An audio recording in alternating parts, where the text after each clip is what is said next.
If you've ever said, "My dog just doesn't listen," you might be right, but not for the reason you think.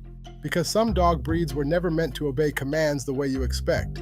They were bred to hunt alone, to guard without hesitation, to make decisions without humans. So when you try to train them like a golden retriever, it fails. Today we're breaking down the hardest dog breeds to train, and more importantly, the hidden psychological reasons behind their behavior. Most people think dog training is about intelligence. It's not. In fact, some of the hardest dogs to train are among the most intelligent breeds on the planet. So what's really going on? It comes down to three behavioral drivers. 1. Biddability, desire to please. Some dogs are wired to seek human approval. Others, not so much. Breeds with low biddability don't feel rewarded by obedience alone. They need a reason. 2. Genetic job programming. Every dog was bred for a purpose. Herding dogs respond instantly to commands. Hunting dogs follow scent, not voice guard dogs, question strangers and sometimes you. If you fight that programming, you lose. 3. Reinforcement value. Here's something most owners never realize. Your dog is always asking, "What's in it for me?" If the reward isn't strong enough, or the environment is more interesting, they simply won't comply. This is not just an independent dog, this is a self-sufficient hunter. Afghan hounds were bred to chase prey across miles of terrain without guidance. That independence didn't disappear, it's still there. What training looks like in real life? You call them, they look at you, and then walk the other direction. Deeper issue, low dopamine response to human praise, high reward for self-directed behavior. What works? Novelty-based training, change routines often, high-value rewards, real meat, not basic treats. Patience, lots of it. The Basenji isn't stubborn, it's strategic. This breed thinks before it acts. Real-world behavior learns commands quickly, ignores them just as quickly, finds loopholes in your training. Why this happens?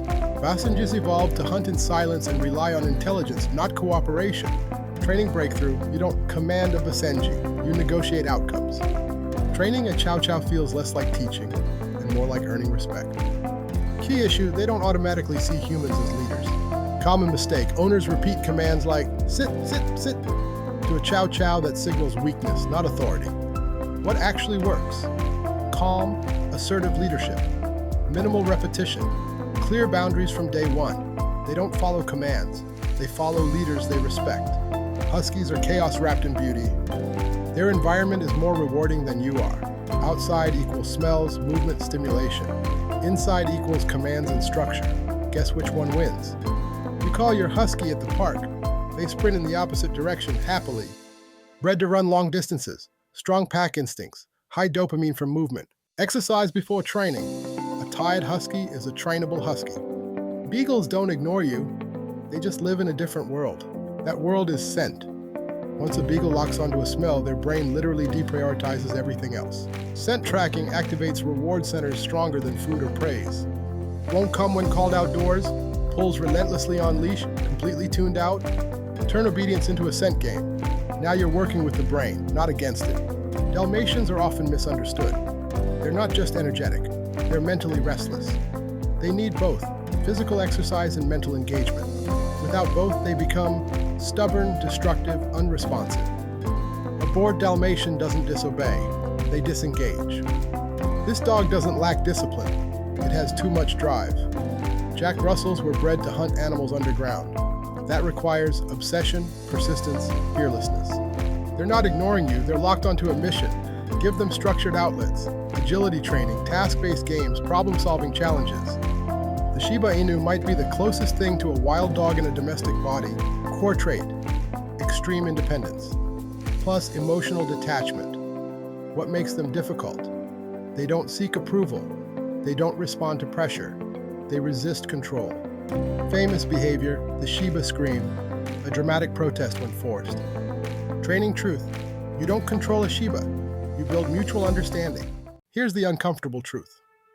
Most training fails because owners use the wrong strategy for the breed. They use repetition on dogs that hate repetition. Use low-value treats in high-distraction environments. Ignore genetics completely.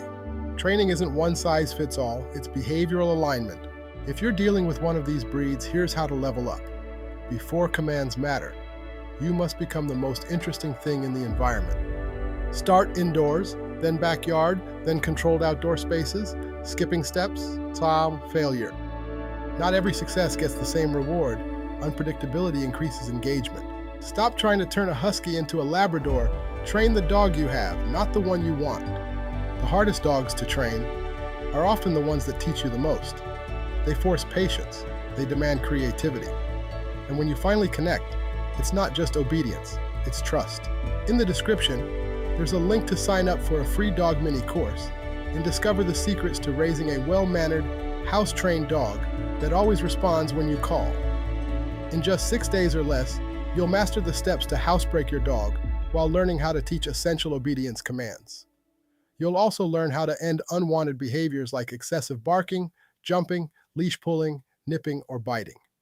Transform your pup into the perfect companion today. Be sure to like, subscribe, and share with other dog lovers like you. Thanks for watching.